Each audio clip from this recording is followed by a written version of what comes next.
Hey pioneers, welcome to episode number 388. Today's episode, we are going to be talking about a beginner's guide to homesteading. So if you are on my email list, I send out a survey asking what kind of questions you guys have. And if I were to dedicate the very next newsletter that goes out to you on a topic, what would that be? And a lot of you sent in and said you really wanted something that was geared toward beginner homesteading.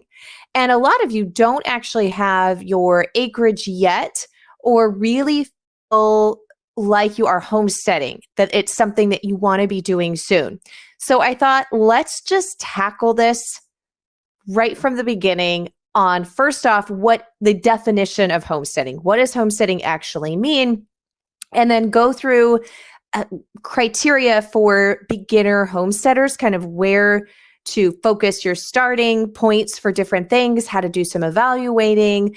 And then we could dive deeper into those subjects as we go. And some of those subjects I will make sure and mention, we'll put in the description beneath this. If you're having to catch this on YouTube, we are now putting our podcast out on YouTube or in the blog post and show descriptions if you are enjoying the podcast on one of our other more, traditional modes of podcasting, listening to it on your phone or perhaps from the website. So if you want to be able to catch all of the resources that do dive into some of the things we're going to talk about further today, you can get that at melissaknorris.com/388, because this is episode number 388. So first off, let's just talk about what exactly is the definition of homesteading. Now, historically in the United States, you had the Homestead Act. And if you went and lived on the land for so many years and made so many improvements, then the government would give you that land for free. Now, the very last state was Alaska that had the Homesteading Act, and that has not been in existence for anybody in the United States, for any of the states, for a number of years now. So there is no technical Homesteading Act where you're homesteading in order to get free land, at least from the United States government, as we have in a historical sense. So the movement that we're talking about today is, of course, modern homesteading. But it's very interesting when you put things out online, how many people are like, well, you can't be homesteading because that act is no longer in. And that's not what we're talking about. We are talking about the homesteading movement in the context of today's modern society, because I know this is probably pretty obvious to most of us. We live in today's modern society. We don't live 100 and some years ago, even if some of us feel we may have been born a century or 50 years a little bit too late. Like you feel like you're an old soul, that you really belong to past generations. And I can identify with that in a lot of different ways. And that's probably an entire another episode. So my definition of modern homesteading, and I did not come up with this. I actually don't know where this phrase, I don't know who said it first. I don't know where it exactly originated, but I have heard it from a lot of different sources without them quoting a source, like this was the person who originally said it. So I think it really fits and sums up what is in my mind and most folks who are going down the modern homesteading route, what that means. And that is focusing on becoming more of a producer than you are a consumer.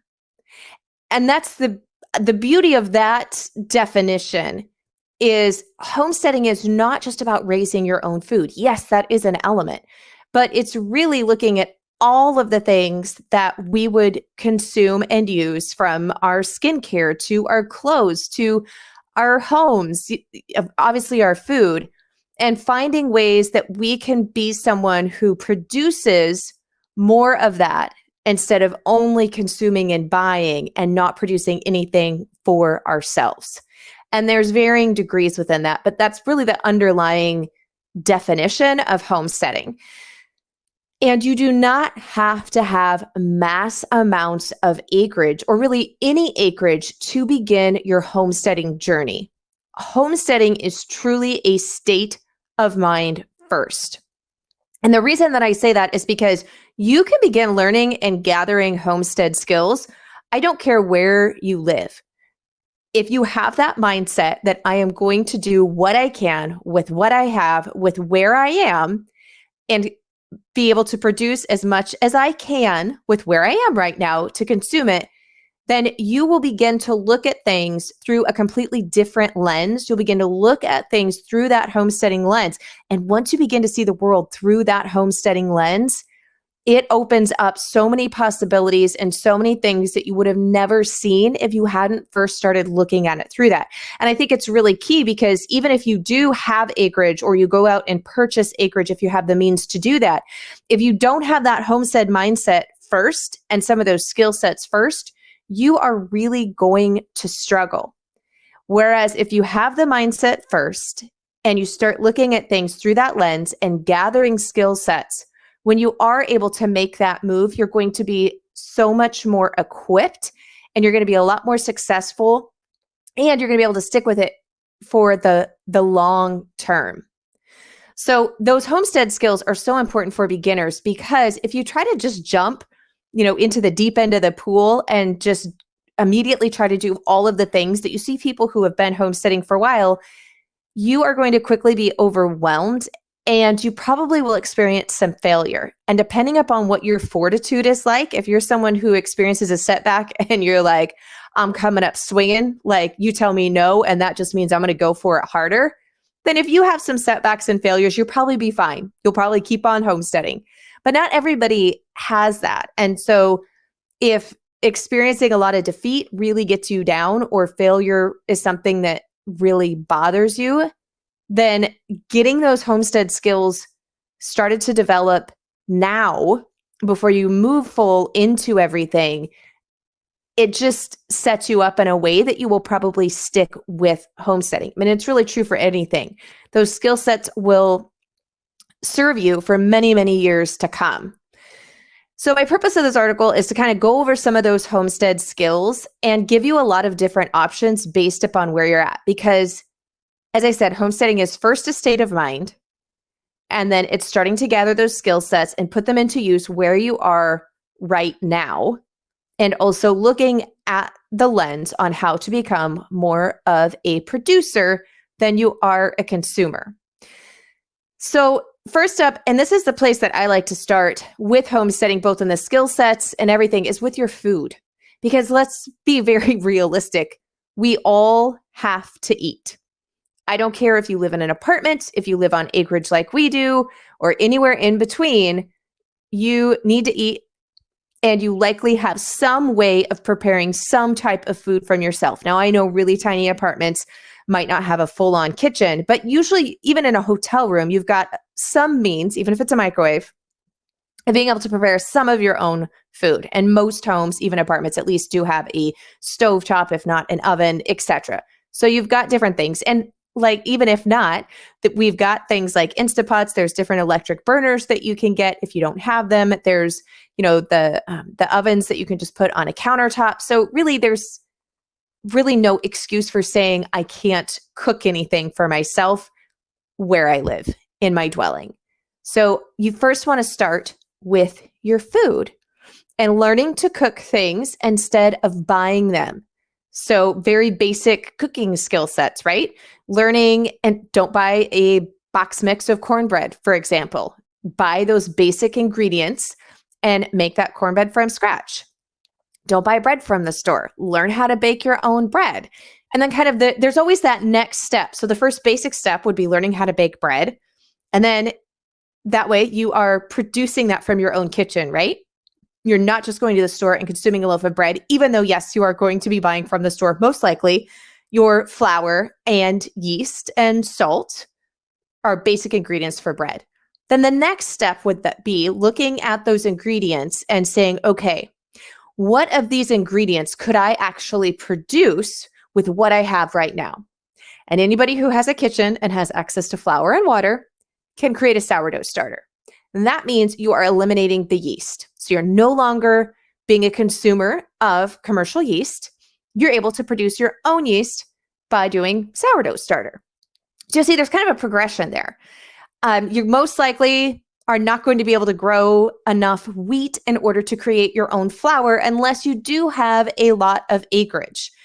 So you still will be a consumer of store-bought or someone else farming for you flour. And so kind of this is the next iteration. So this is kind of how I look at things and the progressions we make. So you are doing a sourdough starter now. So you're a producer of that, of your leavening agent, which in the case of bread is yeast, and you're making the bread yourself.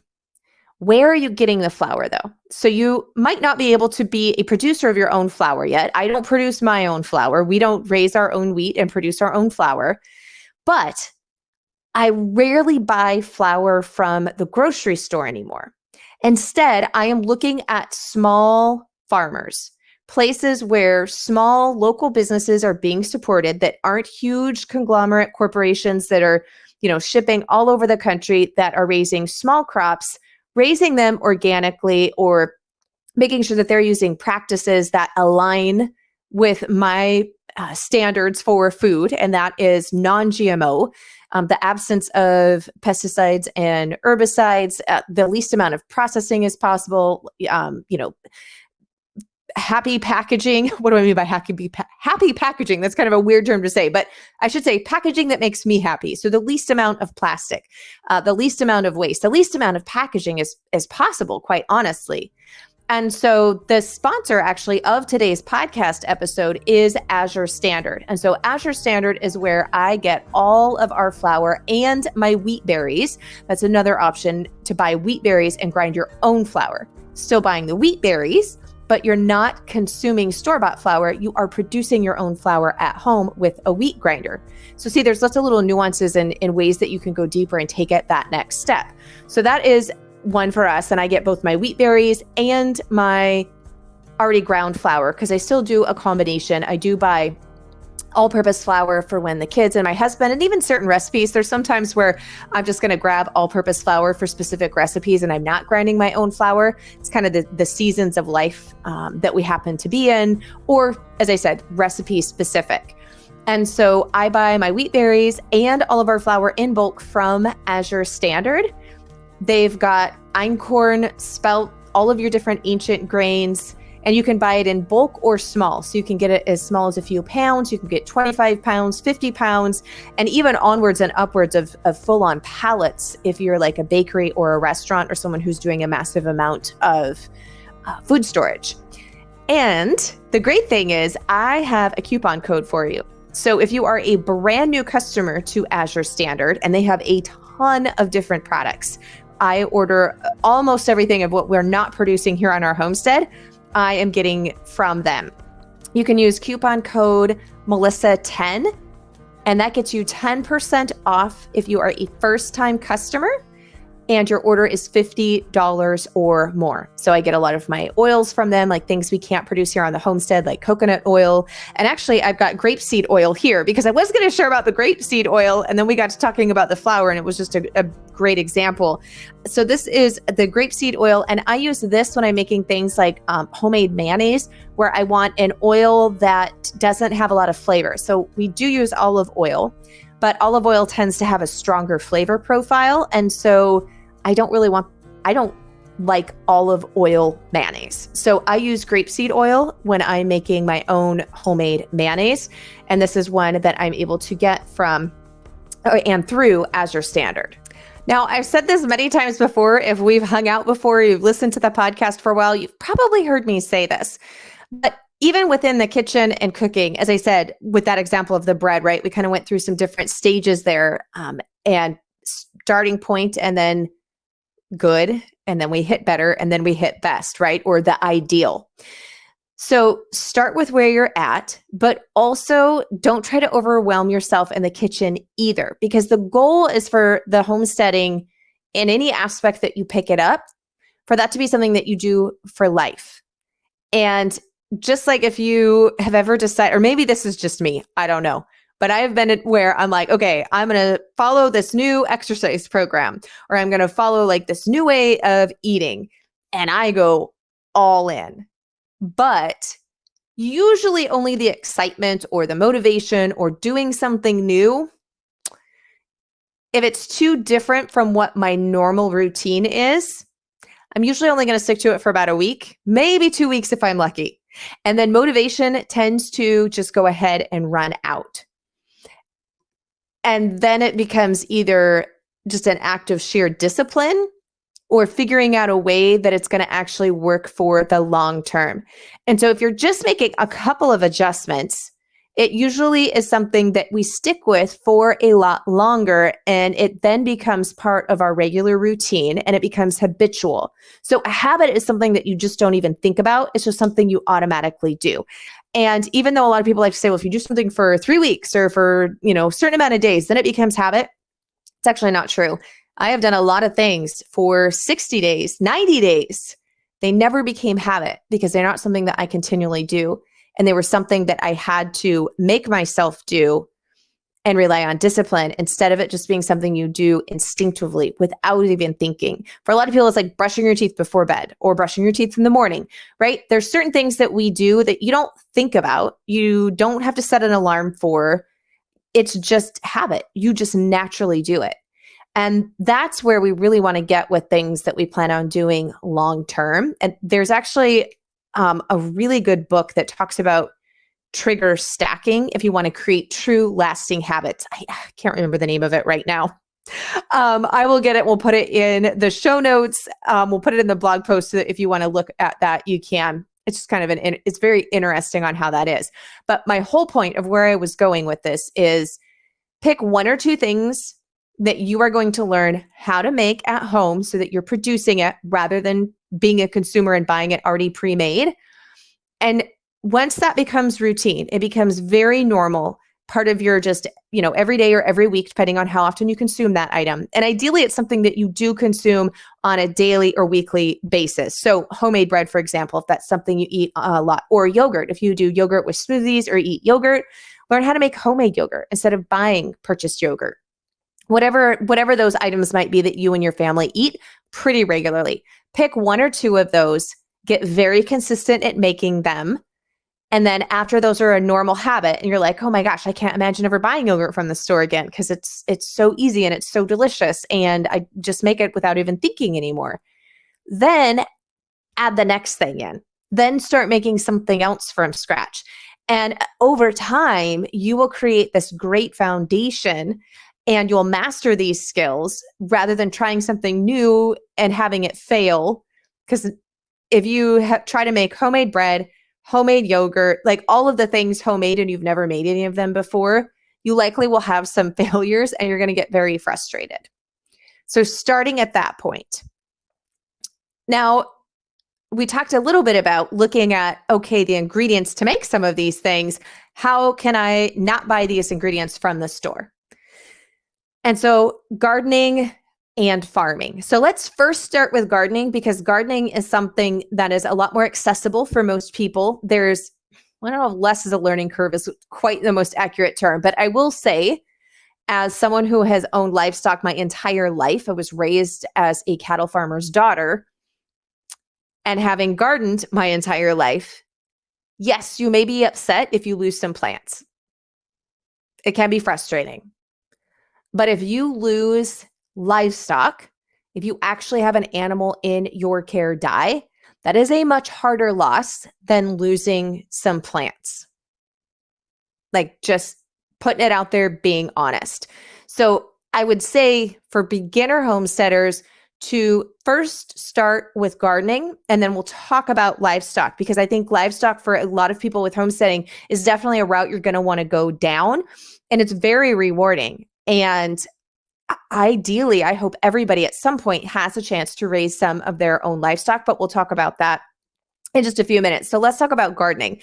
Gardening, you can do no matter where you live. Yes, the smaller space you have available, the less you're going to be able to grow. That part is true. But you can actually grow a lot in small spaces. A lot of people just haven't sat and really thought about it.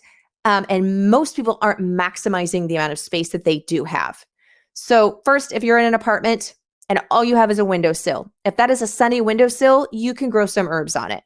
You can grow things like basil. You can even grow basil in water. You don't even have to grow basil in soil. So is it a ton of food? No, but it's something. And that's our point, is to pick a starting point and then to grow from there.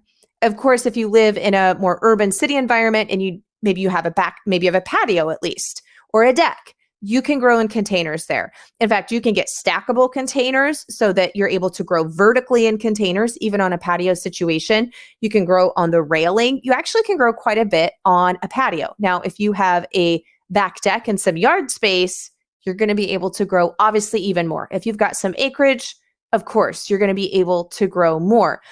So looking at our gardening, and again, with gardening, very same principle as looking at the kitchen and your cooking. And that is picking what grows in your environment, because you are going to be controlled by climate. And when you're first starting gardening, I actually don't recommend jumping in and doing greenhouse gardening, where you're having to maintain and manipulate the environment in order to get these plants to grow. I would recommend starting with plants that are going to grow in your growing conditions. Now, I love high tunnels and cold frames and using those so that we can grow. I live in a very northern climate, so we have a short warm weather growing season. So in order for me to grow throughout the winter months and even in early spring, I take advantages of those types of things. I didn't start with them though. We just started with a normal summer vegetable garden and then branched out from there. And so too often I see people wanting to dive into using things like a heated greenhouse, and there's nothing wrong with using a greenhouse at all, but they haven't even mastered being able to grow things without being in an environment where you have to manipulate things so that they don't die. So just starting in season gardening, and as we're approaching summer, that's the perfect time for most parts of the country to be growing a summer vegetable garden. And by a summer vegetable garden, I mean warm weather crops, things that don't survive frost. So tomatoes, green beans, corn, winter squash, summer squash, those types of items. Lettuce, though lettuce, certain varieties of lettuce can withstand freezing temperatures. So picking from those crops, items that your family eats and likes, and that you're cooking with and consuming on a regular basis, and is conducive to your climate. And I actually have some worksheets and videos and podcasts all on this. We'll link to those so that you can go and check them out, that walk you through figuring out what are those items and how many of those items would I need to plant if I wanted to grow a year's worth of this item to feed my family. So it's done by person so that you can figure that out if that is your goal. Now, the other thing on gardening is, this is really the two most important factors for gardening is good soil health, and understanding what the plant's needs are that you're growing. And you're like, okay, what do you mean by that? What do I mean by understanding the plants that you're growing? You need to know, if you want to grow tomatoes, for example, well, what temperatures do tomatoes need in order to grow? So tomatoes are not going to withstand any type of frost. So if you have any frost, it's going to kill your tomato plants. Tomatoes also don't like to be 55 degrees Fahrenheit or cooler. Now, it won't kill them, but they go into kind of a hibernation phase, and they just aren't going to grow or produce if your temperatures are 55 degrees Fahrenheit. They really need to be warmer than that, ideally anywhere from the 60s through the 90s. And yes, they will withstand hotter temps than that. But if you are consistently 95 degrees Fahrenheit or hotter for long periods of time, then your tomato plants, actually, the blossoms, which is what becomes the tomatoes, their blossoms won't set. It'll be too hot for them. So the reason that this is important is because if you live in a really hot part of the country and you have days that are consistently during the summer months for all of summer that are like 95 into the hundreds, then you probably don't want to grow your tomatoes during then, because you're going to get leaf growth and the tomato plants might get really large, but you're not going to get any tomatoes. So understanding the temperature and the requirements for each plant, instead of trying to go off of, I'm gardening zone, and this is something I see a ton, I am gardening zone 7. But that has nothing to do with when I actually plant any of my crops. What that is the average low temperatures by 10-degree increments in the United States. And for when you're putting in perennials like fruits or herbs or things like that, It'll let you know if that plant will withstand your winter and grow the following year, if it'll live through the winter based upon your lowest average temperatures. But too often I see people who say, well, I'm gardening zone 7 and I am gardening zone 7, so I'm just going to plant when you plant. You can't really do that because you can have a lot of variances on what the temperatures are during the spring, summer, and fall within the same gardening zone. So even though I'm gardening zone 7, I actually can't plant my warm weather crops out until sometimes Mother's Day, mid-May. Sometimes it's not until Memorial Day weekend. And that can be the same planting time for some people who are zone 5. So really understanding the plants that you're growing, what their needs or requirements are, and just then giving it to them. And that might sound very basic, but too often I see people not understanding what that plant needs, and that's why that plant dies. So picking a few crops that your family eats on a consistent basis and will grow in your area, and focus on getting really good at growing those, and in large amount if you have the space in order to do so. Now, soil health. This is another area where I see people who are beginning with gardening. And with homesteading, I see a lot of times people say, well, homesteading is really expensive. Homesteading can be expensive to get set up depending on what you're doing. But quite honestly, I see a lot of people spending a lot of money that they don't need to be spending to get started homesteading, and especially with gardening. I see a lot of people constructing very elaborate, large raised garden beds. Now, if you have mobility issues, I completely understand doing raised beds.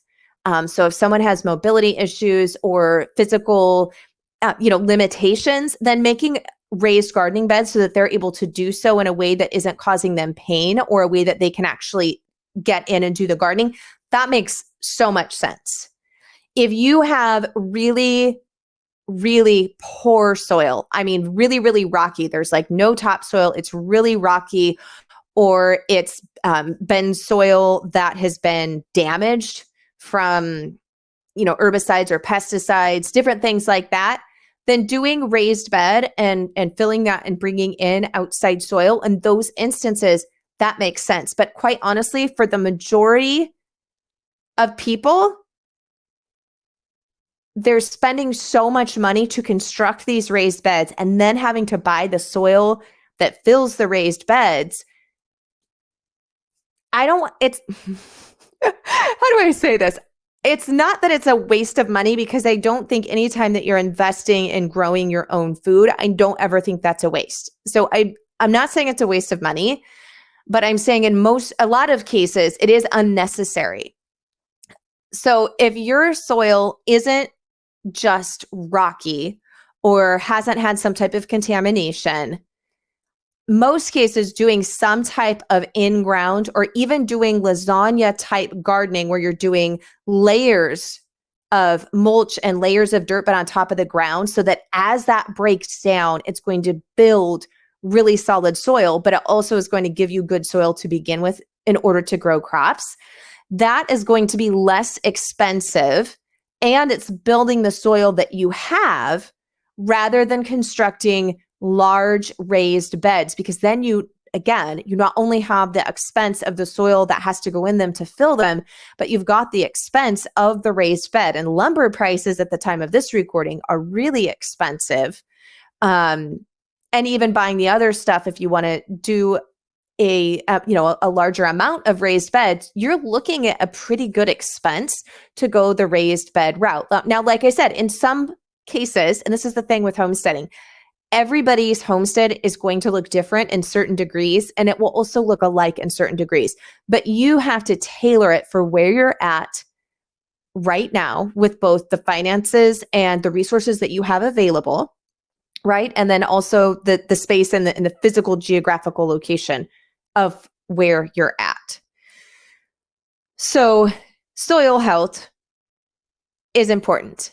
And by adding things like compost, adding organic material, carbon type of material. What do I mean by that necessarily? So leaves, if you're in an area that has trees like alders, maples, things that drop their leaves in the fall, That is organic material, and that is considered brown material when they drop their leaves in the fall because they're crinkly. But those are great to add in your in-garden beds. They're great to add if you are doing raised beds, etc. Those are a great mulching option that are going to break down in the compost pile on top of the soil. Manure. If you have animals such as chicken, think your livestock. So not cat and dog, but think things like, of course, cow, horse, llama, sheep, rabbit, chickens, any of those. That manure is a great source of nutrients and nitrogen for your soil. Things like straw are also really great. You can add in wood chips, preferably green wood chips, but those can be great organic matter to help the soil, also to be used as mulch. Then it will break down. If you live in an area that has the longer pine needles, I don't actually. We have a lot of trees, but the most of ours are cedar and evergreen and fir. I'm looking at them right now. We don't really have, where I live on the west side of the Cascades in Washington State, we don't have those really long pine needles, but pine needles can be a great addition to the soil depending on where you live. So that's why I say, look at the resources that you naturally have in your area and bringing those into the soil. Coffee grounds can be really good. Of course, compost, and you can make your own compost pile. We've got different resources on that we'll link to, but building up your soil is always going to be key. And you can use a lot of those techniques from mulching and all the different things we're talking about, composting, lasagna gardening, where you're basically doing sheet layering, and it's like composting, but in deeper sheets. All of those are going to help build up your soil, improve the soil health, and they can be done on containers, in ground, and raised beds. Okay. So starting with your gardening and then looking at soil health and increasing that. That is kind of your foundation, and then you will grow with that. Now, livestock. When it comes to raising livestock for beginner homesteaders, again, this is going to depend on the acreage that you have and what your family's needs are. So a lot of people say starting with chickens because chickens are a smaller animal, right? And you can raise them just for the eggs. If harvesting an animal makes you uncomfortable or you're not sure you're at that place yet, a lot of people like to start with chickens and then they just have the chicken eggs. Even in urban environments or suburban environments, now depending upon if you have a homeowners association and what the zoning is, if you live in a residential areas that have different zoning, you may or may not be able to keep chickens. Sometimes there's loopholes around that. I've heard of people saying, well, it says I can't have chickens, but it doesn't say anything about quail. And so people will get quail, or they'll do rabbits instead of chickens because rabbits are also small and can be raised in much smaller spaces than a cow, of course, or some pigs, larger animals are going to require. So that's why a lot of people like to start with chickens and or rabbits because they're smaller, and specifically chickens because of the egg factor. Now, we've got quite a few different resources where we dive into raising rabbits, raising chickens, raising meat birds, all of those things. So we'll make sure that those are linked for you guys in the resource area. But you have to decide what it is your family's goals are. So if it is for eggs, then chickens can be a great way to go. If you're looking at cattle, of course, then is it dairy cow? Or is it for beef? Or is it an animal that you can do both? You can definitely do more dual purpose breeds that can provide both. There's dairy goats. So it's what I like to do is one with the livestock is pick one to start with. Because again, there is a learning curve with livestock. And if you lose that livestock, it is more devastating than if you've just killed a plant. So looking at what's most important to your family. If you only can drink raw milk and you don't have a raw milk source near you, then that might make a dairy animal more imperative to you and your family based upon your needs. Of course, you are going to need to have some land in order to have a dairy animal, even a dairy goat. Now, not as much land with a dairy goat as you would need for a dairy cow, right? But there is that to consider. If you're going to go with cattle, then you're going to have acreage. But here's a caveat on that. And that's where you're looking at this through that homestead lens. And if you are determined to have beef cattle, you don't necessarily have to own your own land. I have family members who don't own any land, and they have larger beef cattle herds than I do. They lease the land, and they work out agreements with different landowners, and they lease the land, and they run their cattle, and they don't own any land. So there's always options. And if there's a will, there is a way. And that is absolutely true of homesteading. And I think most homesteaders probably put that to practice more than almost any other group of folks who fall under some type of label.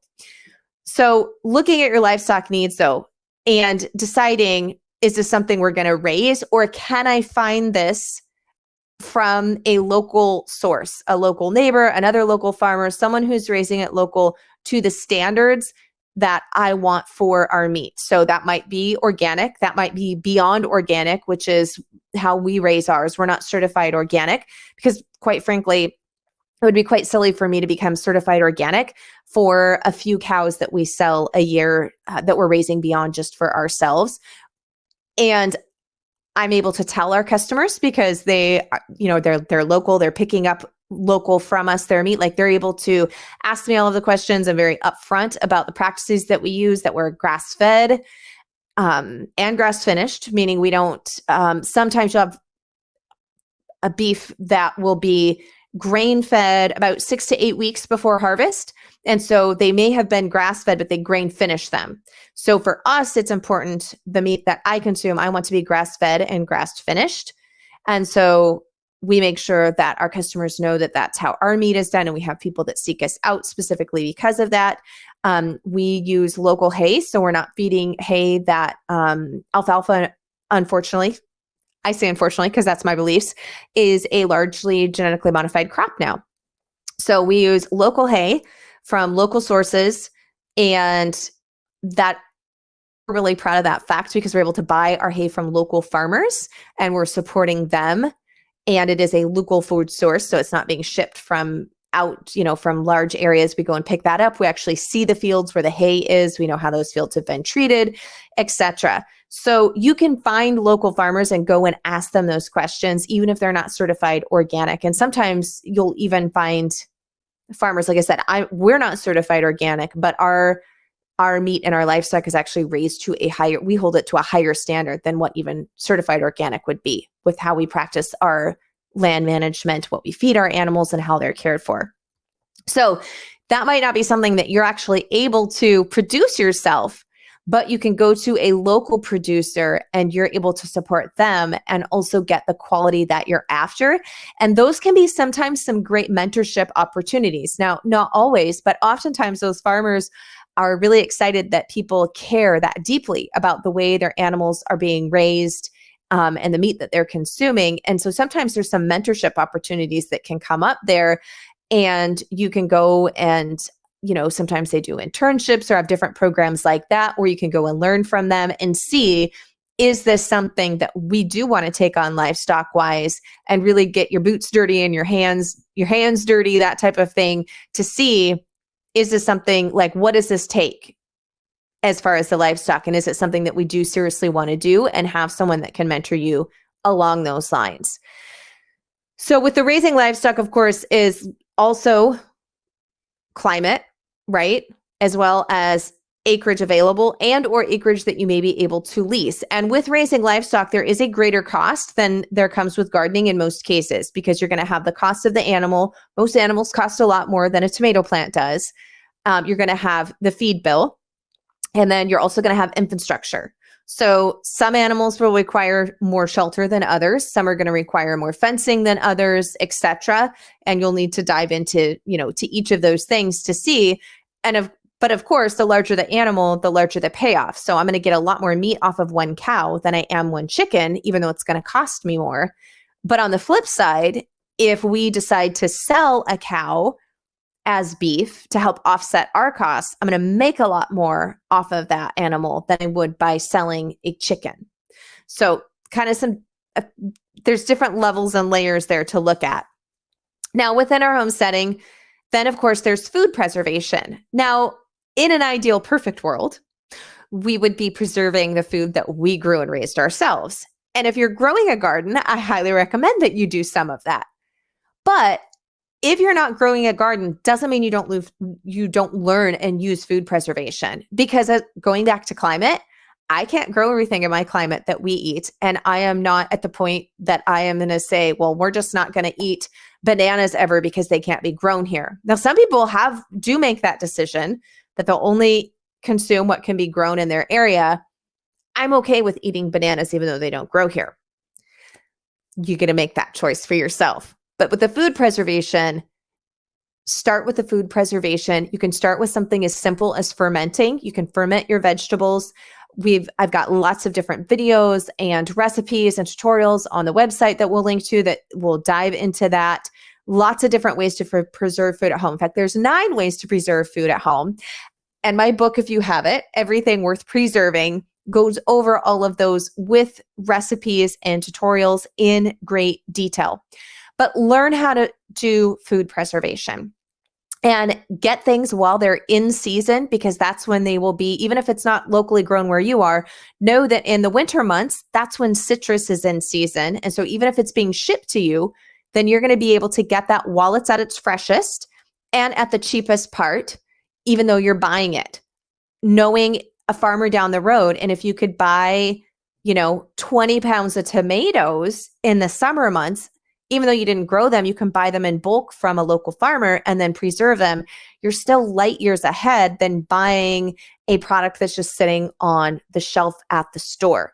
So doing food preservation in some format and then working your way up until you are preserving each year more and more than you were the year previously. And of course, with food preservation, you've got canning, water bath, and pressure canning. You've got using a deep freezer, dehydrating, fermenting, which is one of my favorites, freeze drying. And then you've got root cellar techniques. You don't even have to have a root cellar to successfully do root cellar techniques by storing food that way. And then you've also got in oil and in alcohol, so immersion for certain things that can work. And even with the dehydrating, some things you can just air dry. You don't even have to necessarily have a dehydrator. Okay, up next with our homesteading skills for beginner homesteaders is then to look at I like to look at the cleaning supplies. So are there things that I can make? Ideally, you can do things like simple vinegar cleaners. You can clean a lot with just baking soda. And so with vinegar, baking soda, and water, there's actually a lot of things that you can clean.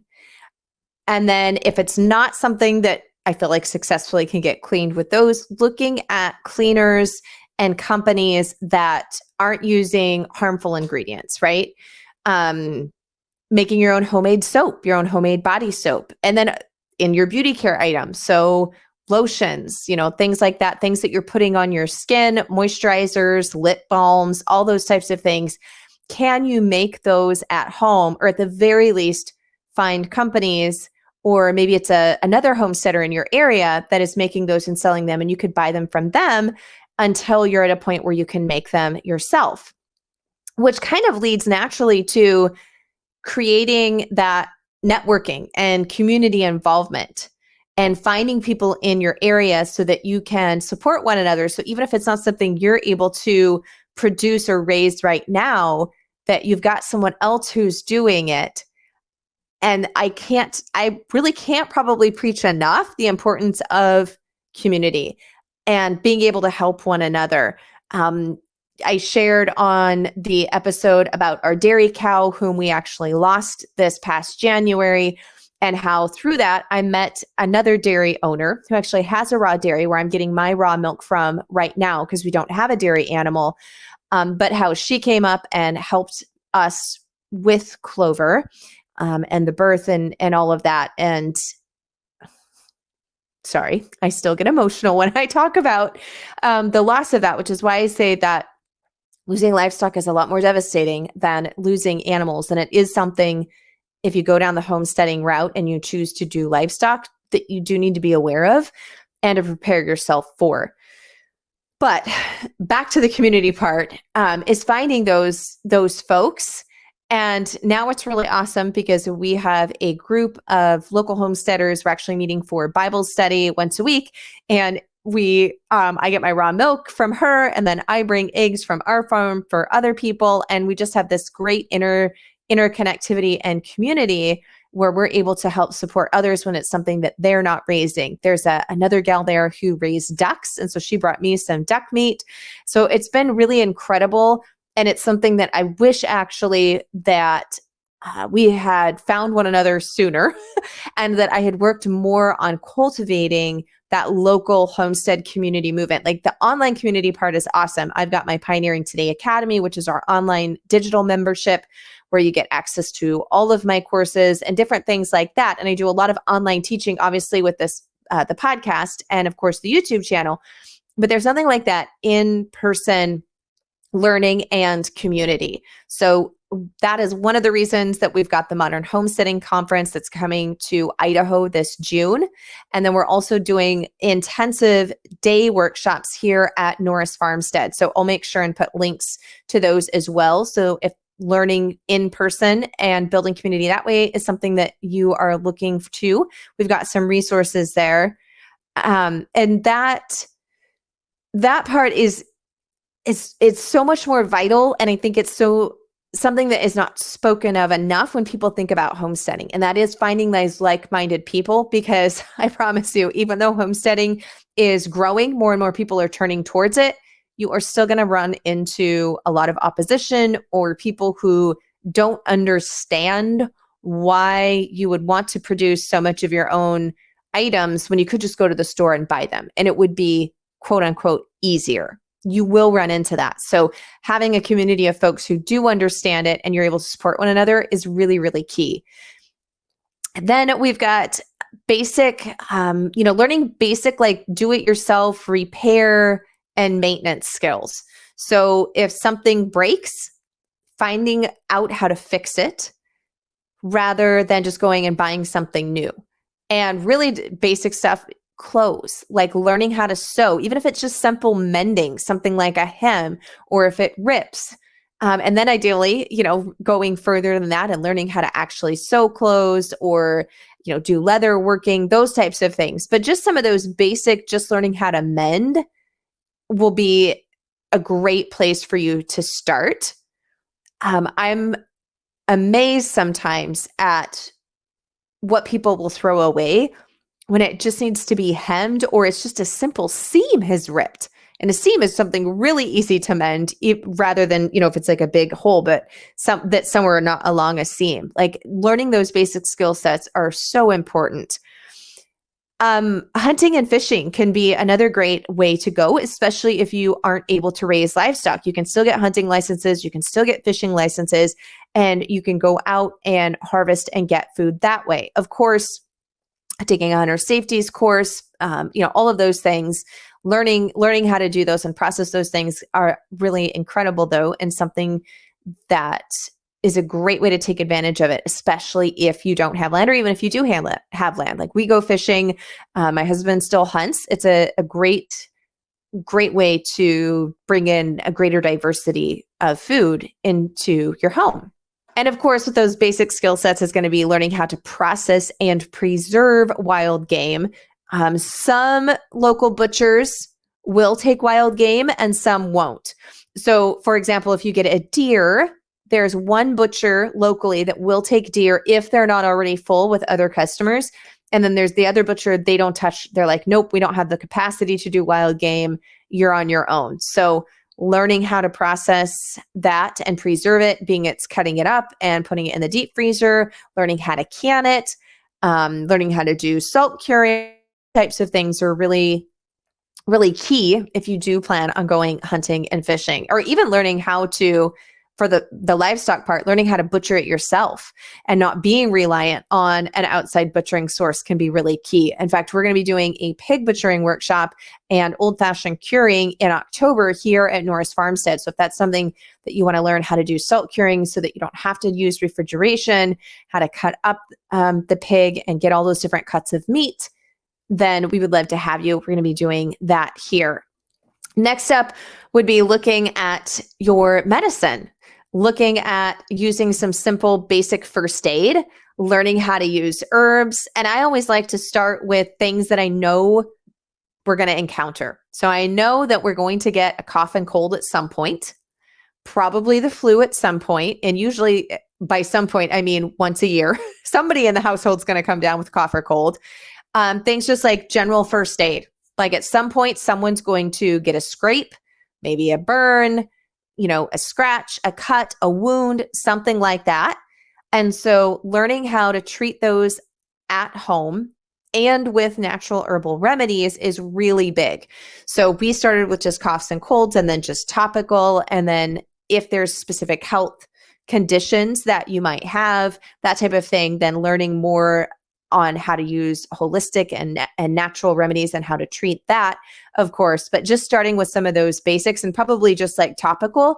I've got a herbal wound salve and a recipe. We'll link to that you can go and check out some different things like that using herbs, growing elderberry, making elderberry syrup, but starting out with some of those basics. And then it's all of it, as you can tell, it's stepping stones to take you to that next level. So start with those basics and then slowly build up, and don't have that expectation of yourself that you should be, doing all of the things when you're just starting out. I think that that's where a lot of people get overwhelmed and then they get paralysis and then they just don't start at all.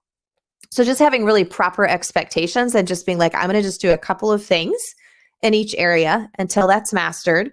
And then I'm going to move on and do the next thing.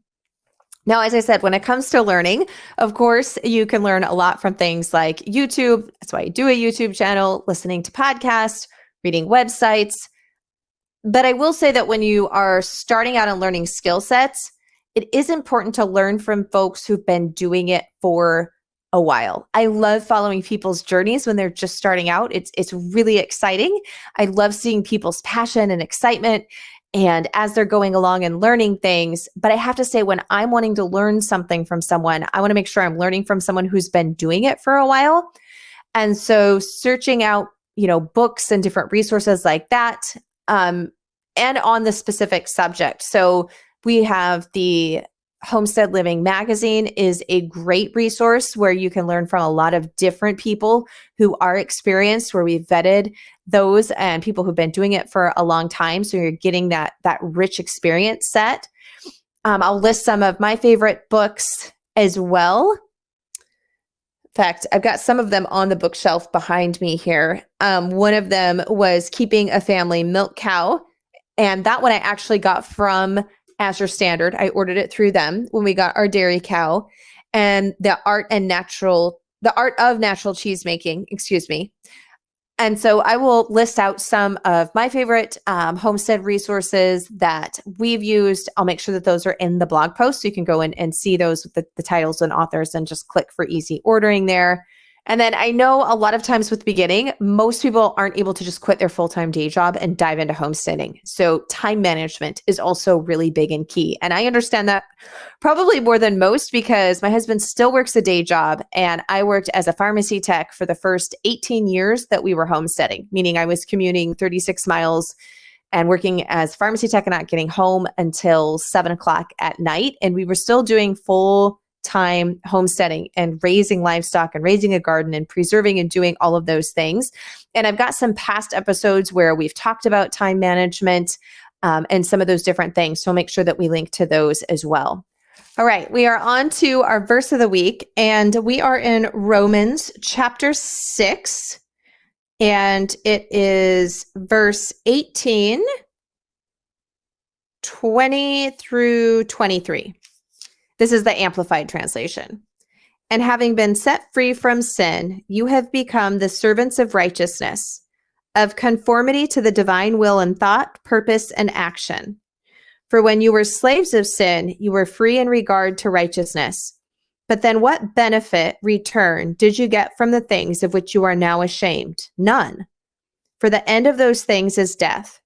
But now, since you have been set free from sin and have become the slaves of God, you have your present reward in holiness, and its end is eternal life. For the wages which sin pays is death, but the bountiful free gift of God is eternal life through and union with Jesus Christ our Lord. And I wanted to share that section of verses for a couple of, well, for one main reason. There's lots of different reasons, of course. A lot of times I hear people regard to, the Bible and, oh man, well, if you become a Christian, it's just a bunch of list of rules of things that you can't do. And it's not fun anymore. And you're not supposed to be able to do any of the stuff that's fun. And they look of it as very constraining. But when you come into relationship with Jesus, it's not that it's a list of things that you can't do and life isn't any fun. A lot of those things that people feel, well, you can do whatever you want, right? We have the gift of free will. God gave us the gift of free will.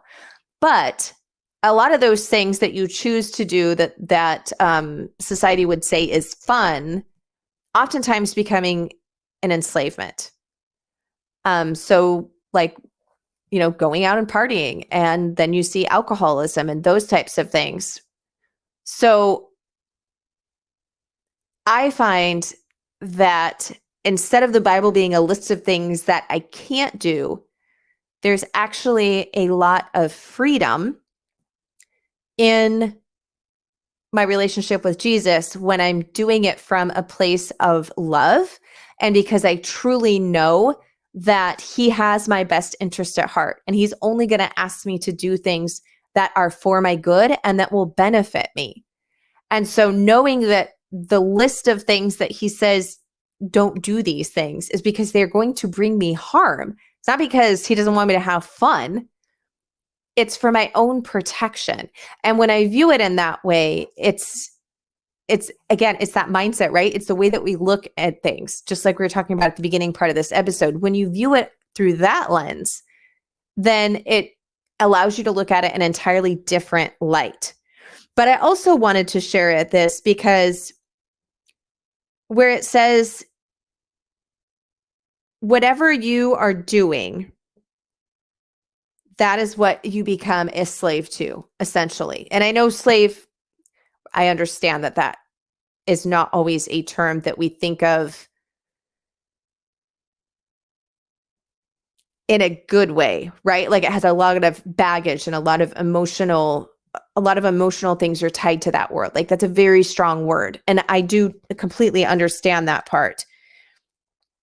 But